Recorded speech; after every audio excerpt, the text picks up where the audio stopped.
Ayon sa Children Protection Desk ng Police Regional Office 1, naitala ang 868 na kaso ng pang-aabuso laban sa kababaihan at kabataan simula Enero 1 hanggang Nobyembre 30 ngayong taon. 29% na mas mababa kumpara sa 1,227 na kaso noong 2023. Ayon kay Police Major Manuel Balderas, ang chief ng Pro 1 WCPD, ang pinakamaraming kaso ay rape.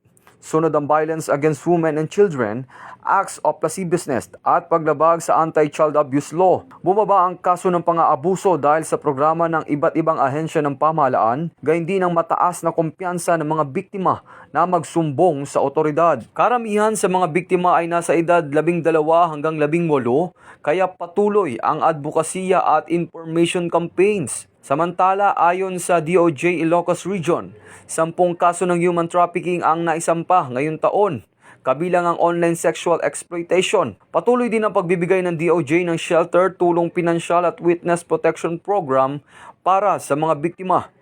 Ito ang bagong PNP para sa bagong Pilipinas. Serbisyong mabilis, tapat at nararamdaman.